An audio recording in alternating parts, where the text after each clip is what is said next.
and more women are traveling alone. Number one, I would never stay in an Airbnb alone.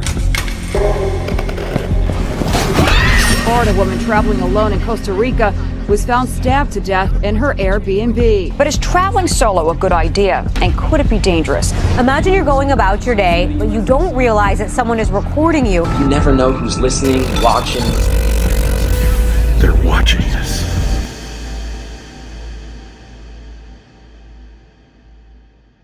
Me editing here, so I had to re-upload this video because I missed the whole section that I've edited and I didn't put it inside of this video, so I had to delete the video, and now I'm re-uploading the video today. And if you watched the video last night, you will see that you missed a whole section that I didn't put in this video. It was very important. But with that being said, now that that's out the way, enjoy. A journalist named Jennifer decided to book a cabin in the woods alone to finish on her project. She wanted to be in this wooded area alone purposely because she didn't want any distractions. What she failed to realize is that now she have these men stalking her. But she don't know it at first. So everything seems perfect, fine. The day seemed like it's going great until it's not. This is why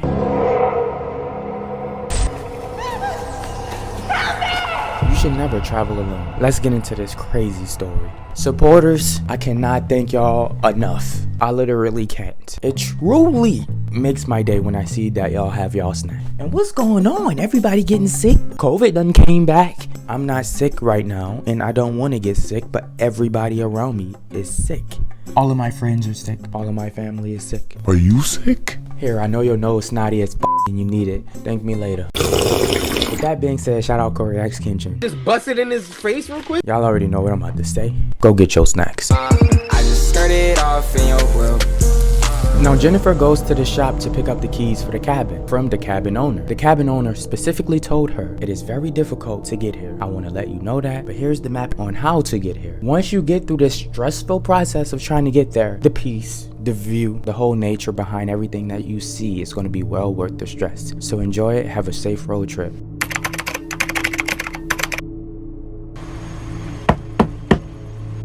Know her, please leave me be.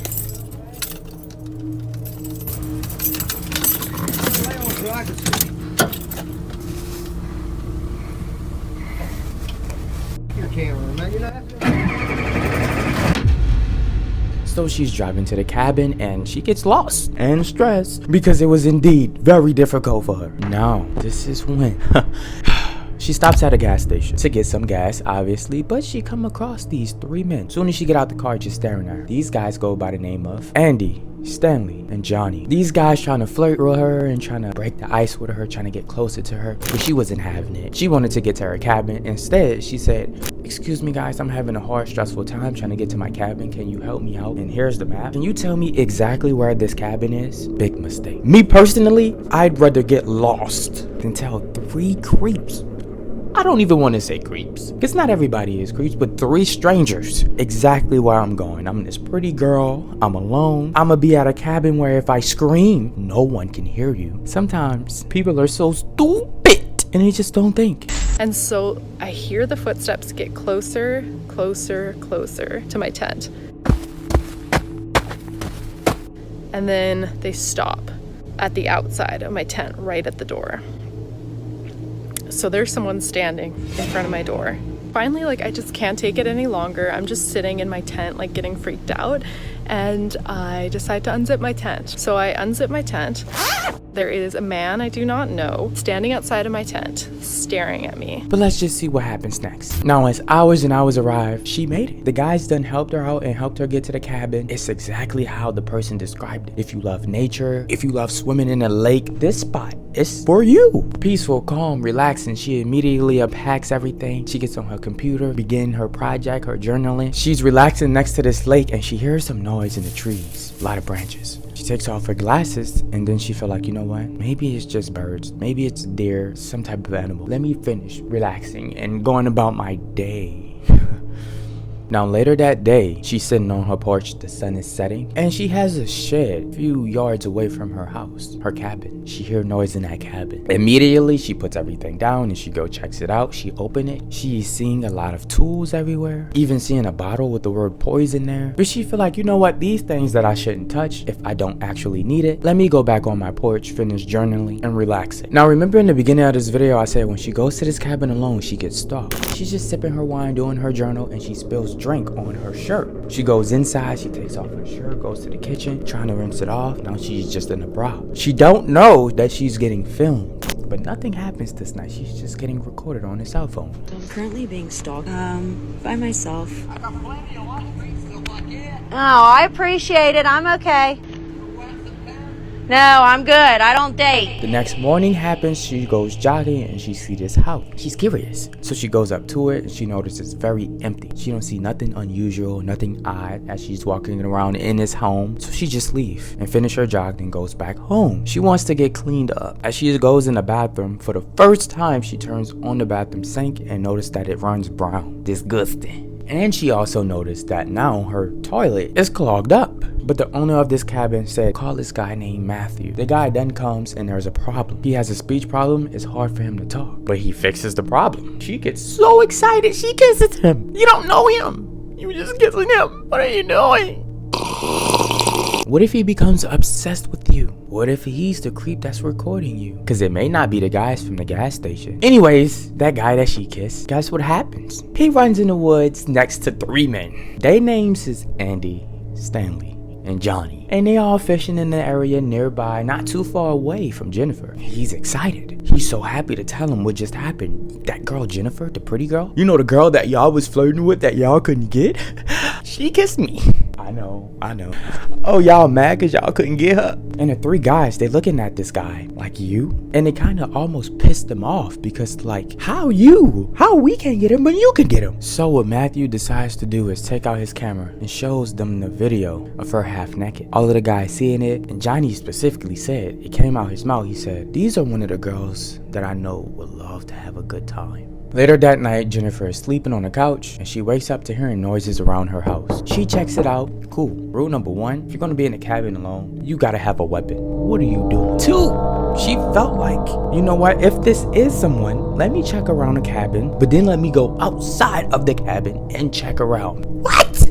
So she looks around the cabin outside and she don't see anything. And when she goes back inside, she's approached by all 4 men. One guy's recording her, the other guys is making fun of her, throwing things at her. But then remember the guy, Matthew, who recorded her? He's just a little bit weird. He really do not like anything that's going on. Even though it's really his fault for arousing these guys by showing them the video of her half naked. But as these guys taunting her, messing with her, he's in the corner, in the back, and he starts almost crying. Well, not almost. He starts crying. He really don't like this. I guess it's because he really like her. As these guys taunting her and messing with her, she's seen an opportunity. She's seen a bottle next to her. She looks over, she grabs it, she hits him on the knee with it. He falls to the ground. She gets out her pepper spray, sprays him. She's able to hurry up and run outside of the cabin. And as she's running in these woods as fast as she can, looking back behind her just to see if these guys are chasing her, she runs against the cabin owner holding a gun, and one of the cabin owner friends who's behind him, who's also holding a gun. She's telling him, please, I need help. There's these guys behind me in my cabin. They just told me that they're gonna murder me. Maybe overword me. The cabin owner's like, whoa, relax. Okay, I got you. Tell me everything that happened. Any assaults that happened to you, any threats. We're gonna group up with the sheriff and we're gonna go check it out, okay? She says, yes, okay, thank you. Authorities say a woman was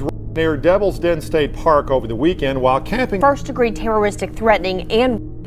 Yes, it's just so unfortunate that these ladies run across the wrong men when they go camping and they get assaulted. It really becomes deadly when they want to cover their tracks and they don't trust you. So they murder you after they assaulted you. Usually this happens when you know they show their face. That's when it's dangerous.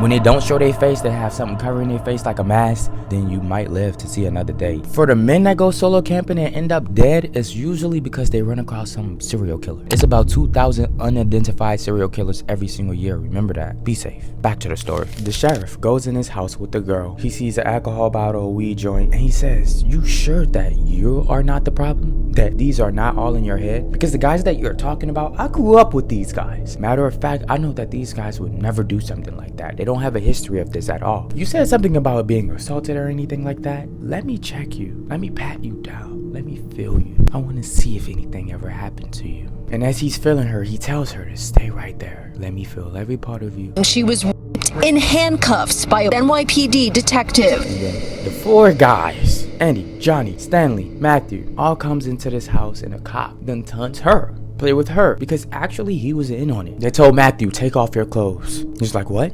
Take it off. He had to take off his clothes, and he said, force yourself up on her until you get satisfied. He had to do it. He knew he was going to die if he did it. After Matthew did it, he puked. Moments later, Jennifer then sees the opportunity to run away again. No one is around her. So she runs for the woods and escapes out the cabin. The whole time though, they was following her every step. Now it was the sheriff's turn to force himself up on her. And they recorded it all, watching her scream, cry, beg for help. She's being brutalized twice here.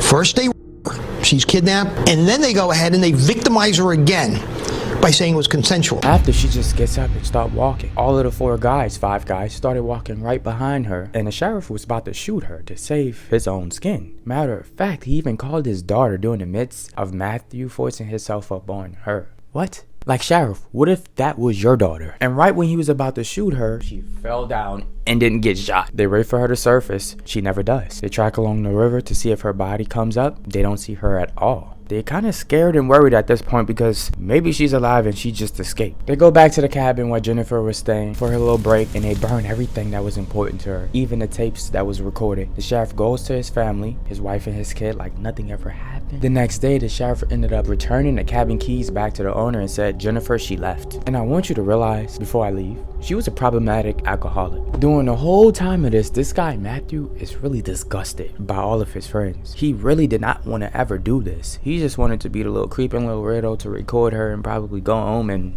off of it. That was it. Even though that's wrong, but at least he felt very guilty, and he really did not like how his friends was. He would even imagine ghostly figures of Jennifer. Time passed. A guy named Stanley, who we all know by now, comes running to the group of friends in a trailer in the woods in panic because he says, somebody stole my camera. The camera? I thought you done burnt that at the time we went to the cabin and burnt everything. He said, no, I know we were supposed to burn it, but I wanted to keep it, so I did. This is terrifying for the group for obvious reasons, and then a fight breaks out. Now, the guy named Johnny, later on that night, he finds the whole situation that he's about to go through very odd. First, he hears a noise. He goes check it out, sees nothing. Sits down, hears a noise again, checks it out. He's pissed at this time, so he grabs his gun, look around, but sees nothing. Sits down again, hears a noise again, gets up, and now he sees Jennifer's slipper. He knows that's her slipper. He's confused. Runs towards the woods trying to look for her, but sees nothing. The next day, the sheriff returns to his wife and kids. The wife approached her with a tape. We know what this tape is. It's the tape that you forcefully did on Jennifer. He's in shock. He cannot believe what he's seeing. We haven't seen Matthew in a while though. What happened to him? Well, actually, he ran into Jennifer. Jennifer is not dead. I'm sure me and you both know that she was alive and she made it out when she fell through the water. When they came across each other, he was pleading with her, saying he's sorry for everything he done. He didn't really mean it. Like,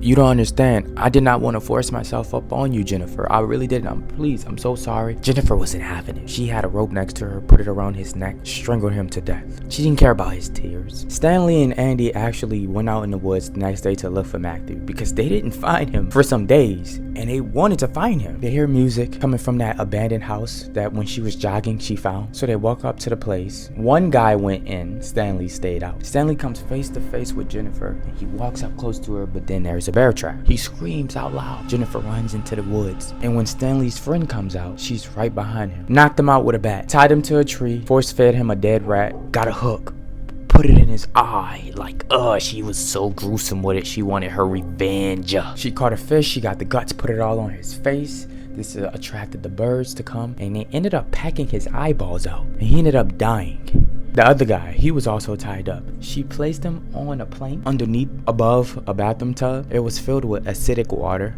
If you touch it, your face, your skin, it will burn. Your hand has been dipped in acid, and the flesh has fallen off. What can you do? Nothing.